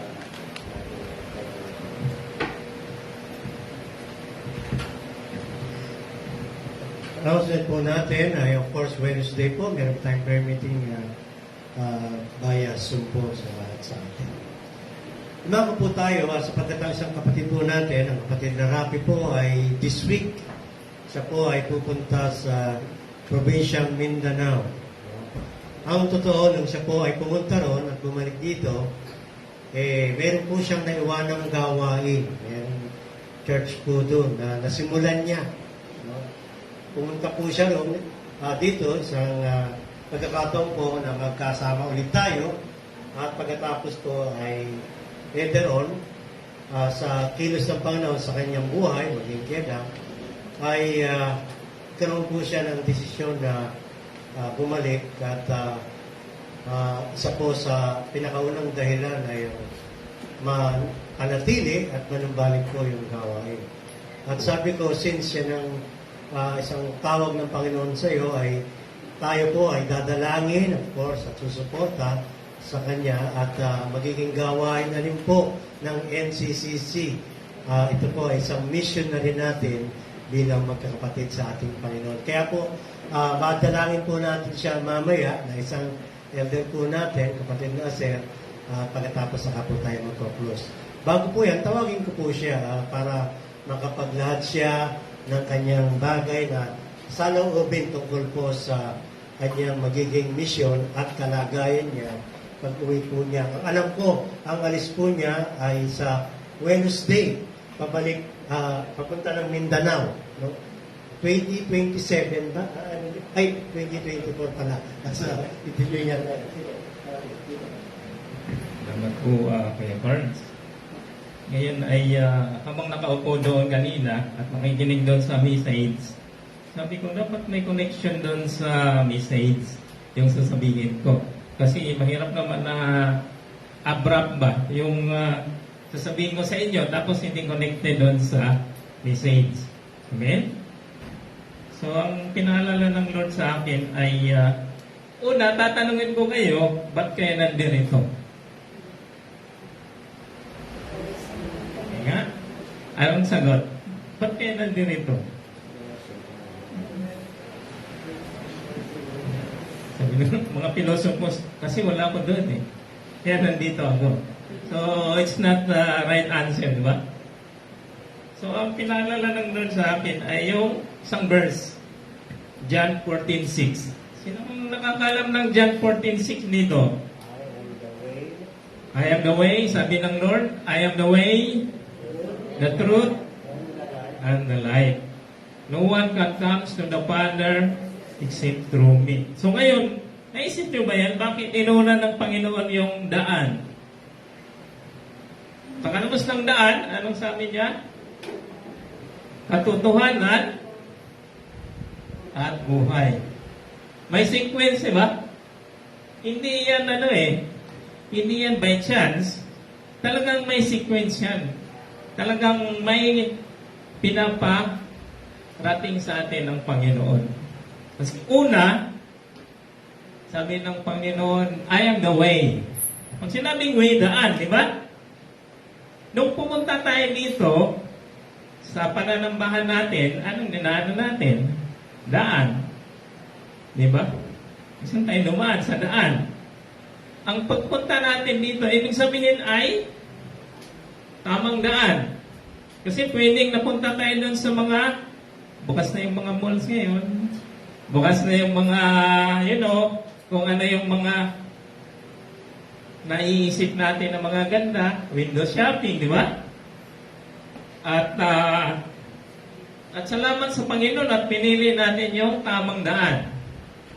Bakit? Unang-una, the Lord is alive. Kasi kung hindi buhay ang Panginoon, ay wala rin tayo dito. Di ba?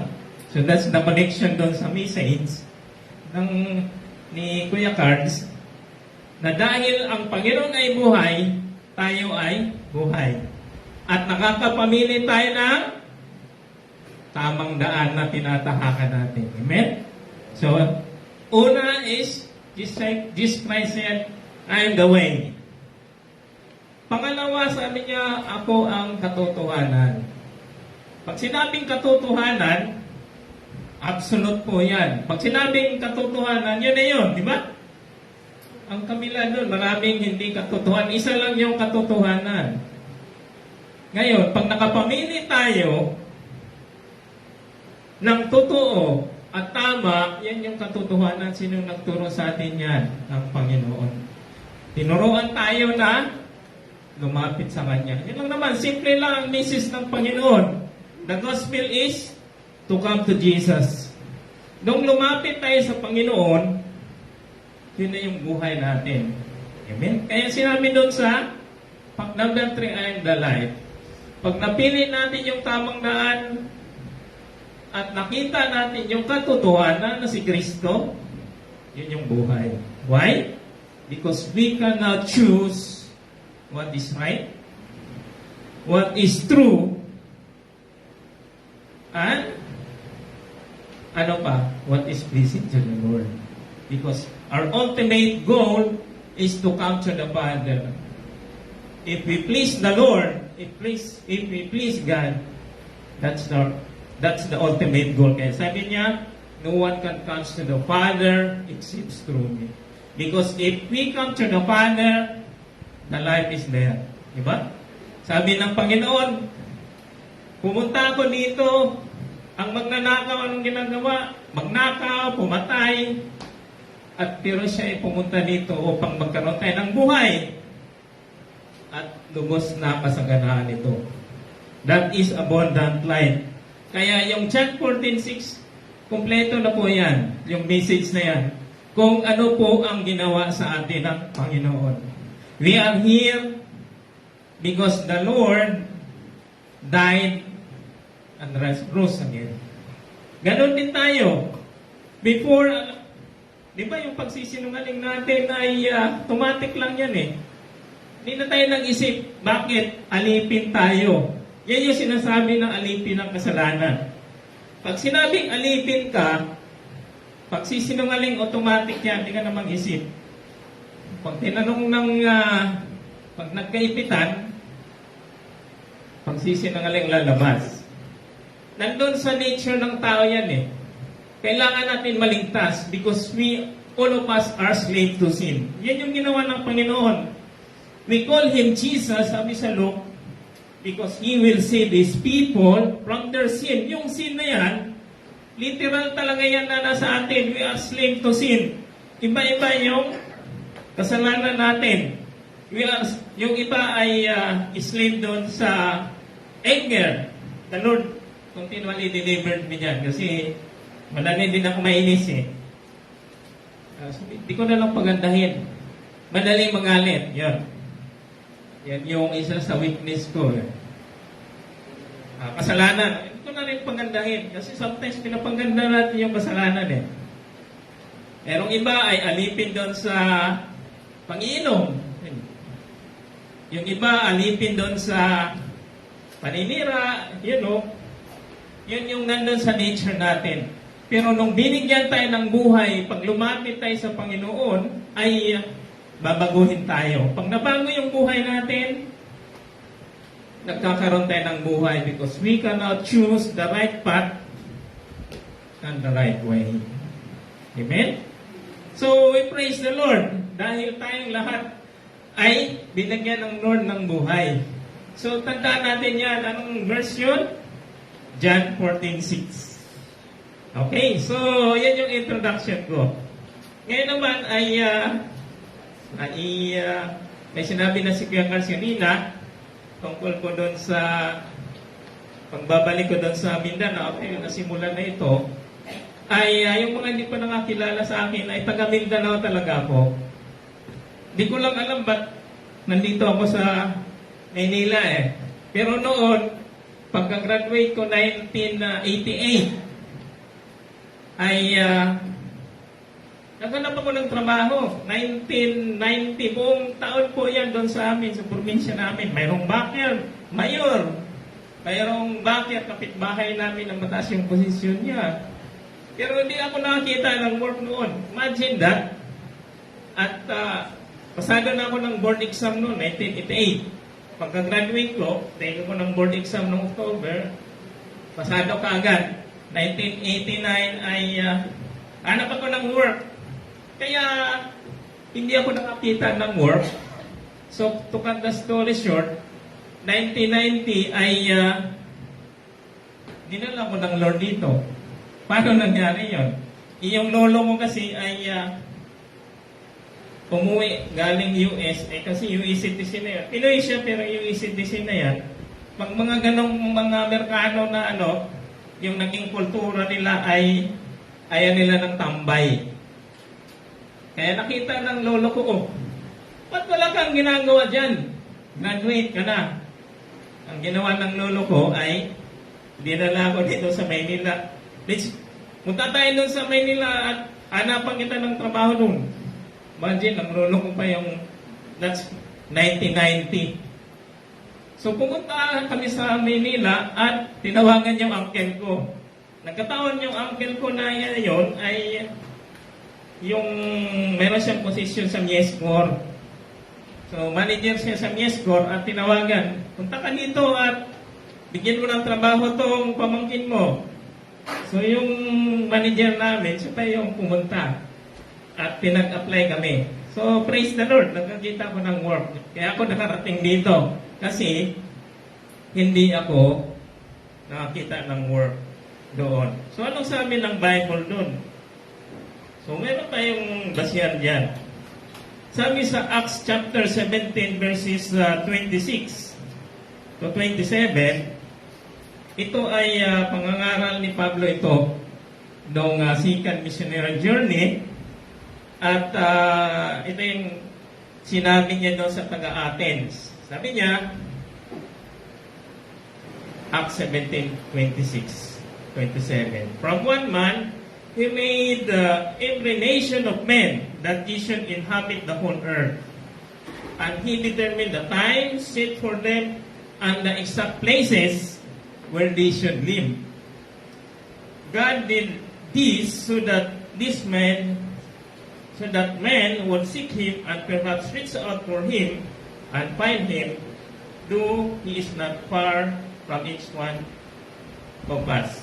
So, tagalogin ko, sinabi dito ni Pablo na ang Diyos daw ang siyang nagtakda ng mga panahon. At ganun din yung boundary, pag sinabing boundary, ito yung mga exact places na saan tayo manirahan. Amen po ba doon? Siya yung nagtakda sa atin. Hindi tayo yung nagpili. Kasi ganito, ganyan, kaya ako napunta doon.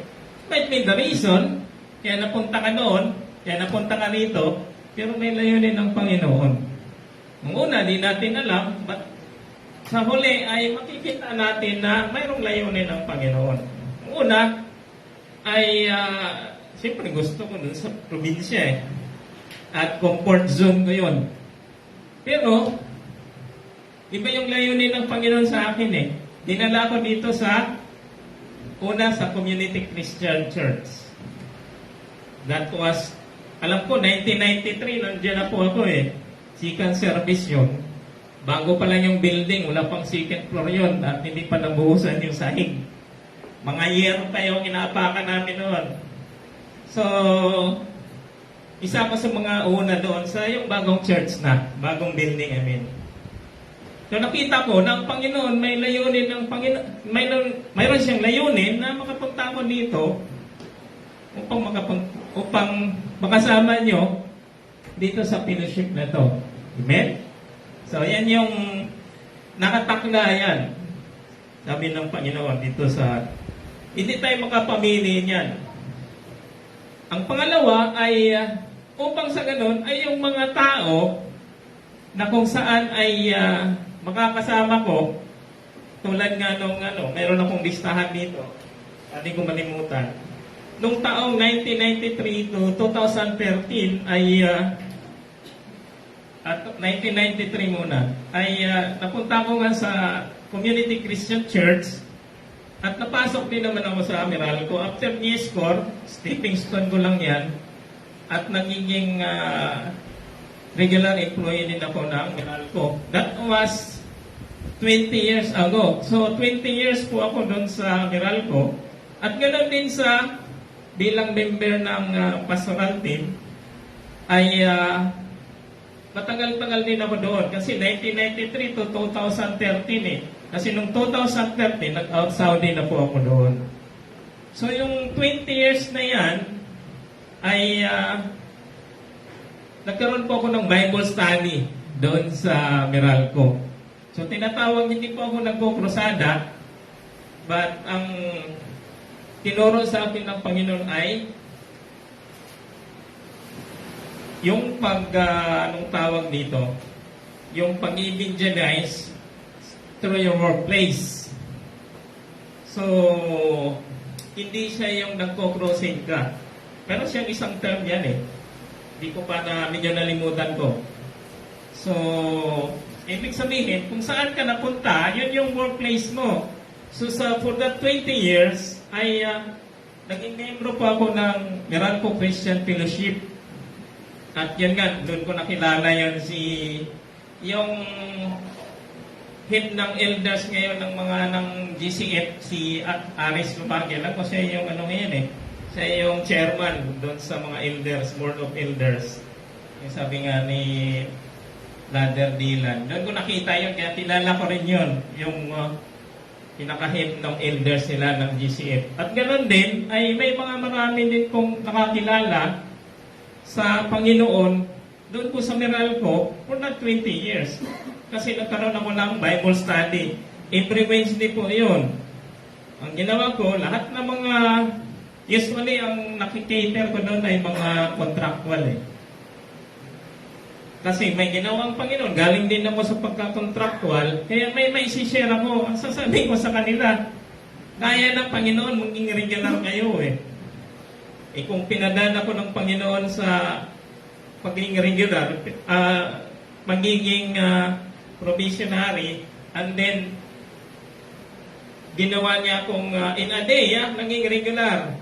So, kaya din ng Panginoon yan. The same day na naging probationary ka, sa hapon, regular ka na. O kaya ng Lord gawin yan sa inyo. So, naniniwala sila. Dahil testimony ko yan eh. Di ko na-refute it. So, for 20 years yan. Yung iba, nabautismuhan. Minsan, naalala mo, kaya ka sa inibitahan kita, pupunta doon sa, pag may outing kami, may magpabautismo noon. So, praise God. Yung iba, nakikita ko pa eh. Yung iba, nasa ibang bansa na. So, yan yung for 20 years. Kaya nakita ko, ayan yung term pala nito is occupational evangelism. Kung saan kayo nilagay ng Panginoon, doon din yung ministry nyo. Di ba, mayroon kayong business. Yung mga tauhan nyo noon, yung mga ka-connection nyo, yan yung ministry ninyo doon. At kung ano yung influence na binigay sa inyo ng Panginoon, yun yung gagamitin nyo.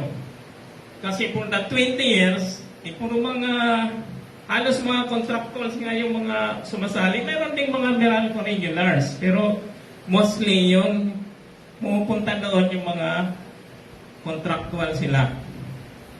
So, that was 1993 to 2013. Kaya naman, nung 2013, ay pinapunta naman ako ng Panginoon. Paano ako napunta doon sa Saudi, hindi ko nasabihin. Pero doon naman yung naging ministry ko. Pinadala ko doon ng Panginoon. 2013, at yung time na yun ay graduate na ng high school si Ryan yan. So may sariling mundo na yan. Mag-graduate na ng high school. So pwede na mag-abroad. And then, ginawa ng Panginoon, doon naman ako pinatrabaho sa Saudi Electric. So that's 4 years kasi 2013 to 2017.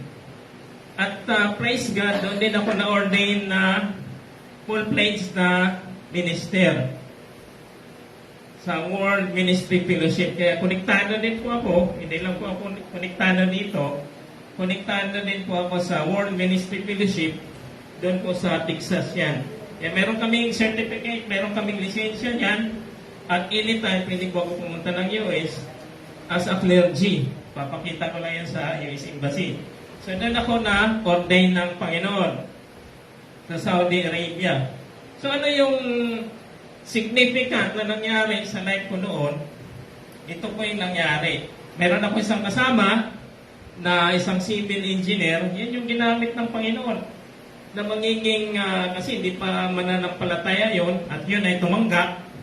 Siya yung ginamit ng Panginoon para magkaroon ng building. Ma-expand po yung church. Building. Meron kaming physical church building doon sa Saudi nung time na yon. At hindi lang yun patango, talagang open yun. At siya po ang ginamit upang sa ganon ay mapalaki ito. Pagdating ko doon, kahoy lang eh. Marami pang mga daga doon ng mga pumapasok sa ilalim, doon sa kusina. Pero nung time na na-convert yung kasama ko na yon, ay kaming dalawa ang ginamit ng Panginoon upang magpasimula na ma-renovate yung church na yon. At lumaki po yun. At yun ang ginamit ng Panginoon upang yung mga maliliit-liit na churches ay kung meron silang celebration, let's say anniversary, pwede silang makikigamit. At pwede rin gamitin yun na joint fellowship. Kasi meron kami mga joint fellowship doon sa Saudi. Yung mga maliliit-liit na churches ay mag-gather po kami doon. So praise God, yun isang naging mission ko for that 4 years. At hindi lang siya yung ligtas, hindi lang siya yung naakay ko by God's grace na sa pananampalataya, meron pang iba. Pero siya kasi hindi ko manilimutan eh. Pangalan niya ay si June. ay nagiging pastor din siya doon. After many years na malis na ako doon, naging deacon at naging elder at naging associate pastor na ngayon. So praise God. Kaya sabi ko, meron akong turutin doon na bigay ng Panginoon dahil nagpapatuloy yung investment ng Panginoon doon sa kanyang buhay. Kasi marami pang siyang naaakay na mga kaluluwa. So, yan sinasabi ko na occupational evangelism. Ngayon, noong 2016, sabi ko sa Panginoon, Lord, matagal na po akong naglilingkod sa iyo dito po sa Maynila. At ganoon din sa Saudi, but I neglect my own people. Kasi taga Mindanao ako. Hindi ko man lang nasiran ng gospel yung mother ko, yung kapatid ko, yung pamangkin, yung mga kababata ko doon, na meron ng mga apo din sila. So sabi ko, may kulang. That was year 2016. Sabi ko, Lord, matagal na ako naglilingkod, I want also to reach out my own people. Kaya to cut the story short, nung 2017, nirecall ako ng Panginoon. Pinabalik ako dito sa Maynila. And then, balik din doon sa CCC. At 2019, ay pinag-pray din ako ni na Kuya John noon eh. Yung mga elders before, kasi sabi ko, nandun yung burden for me to reach out also my people, yung mga yung mother ko, as well as yung mga kamag-anak ko noon, na mga kilala din sila. So that was year 2019. At yung 2019 din na yan ay by God's grace ay natulungan ko rin si Arki yan eh. Bago ako pumuntang Mindanao ay na-establish mo na yung business niya. Tinulungan ko doon sa mga mga permits, punta doon sa engineering, bumbero, DTI, at ganoon din yung unang niyang mga clients, ako yung driver. So, nung establish na yung business niya, ay saka ako pumunta doon sa Mindanao. Kailan yun? February 2020. So, alam niyo, nung 2020, ano yun? Pandemic, di ba? So, nung pandemic na yun, yan yung ginamit ng Panginoon 2020 to 2022. Yan yung ginamit ng Panginoon upang sa ganon ay makorner po yung mga tao na yan. Kasi yung mother ko ay saradong Katoliko. Di wala siyang mapupuntaan, senior eh. Sarado po yung mga Catholic churches noon. Yung kapatid ko, ganun din. Saradong Katoliko yun. Dahil Catholic Church, siya yung school nila, administrator siya ay Our Lady of Lourdes ba yan? Lourdes ba yan? Yan yung school nila. So mga devoted, yan sila, na mga Katoliko. Pero praise God, dahil ang ginawa ng Panginoon, sinara yung churches sila at hindi sila makaalis sa bahay. Ngayon, ang strategic na location na binigay sa akin ng Panginoon ay yung bahay ng kapatid ko nasa taas siya ng bundok. Nasa taas siya ng bundok, sa gilid, ay hindi nakikita ng mga authorities yan kung sino nanggaganer. Kaya dinala ko sila doon. Kasi ginawa ko yung worship center yon. Mga kaibigan ko, mga kapitbahay, basta lahat na nandun, ay inimbitan ko sila upang magkaroon ng worship service. So, praise God, dahil by my own strength, hindi ko kaya yun eh. Dahil, imagine, nilockdown ng Panginoon upang sa ganon ay maimbita ko sila. Kasi kung sa pamamagitan lang ng sarili mong pag-imbita o sarili mong, para mga gimmick, ay hindi mo sila maimbita eh. Pero by that time, ay ginamit ng Panginoon yung pandemic. Kaya mayroong 32 souls ang tumanggap sa Panginoon. So praise God for that. That was year 2020 to 2022. Ngayon, noong 2022, noong March, ay nakausap ko sila Ate Wyatt, si Raya, sino pa yung mga nakausap ko, sila Arnel, na nagka-problema ngayong church natin. Di ko na banggitin kung ano yon. Alam niya na yon. So that was March 2022. Kaya nung April 3, 2022 ay nagdesisyon ako na bumalik dito sa Manila at to testify kasi ako yung nakakaalam niyan sa mga finances, yung mga acquisitions nila tungkol sa mga health, sabi nila, yung mga allowance, ganyan, ay hindi totoo yun. Kaya yung mga acquisitions nila, I need to testify.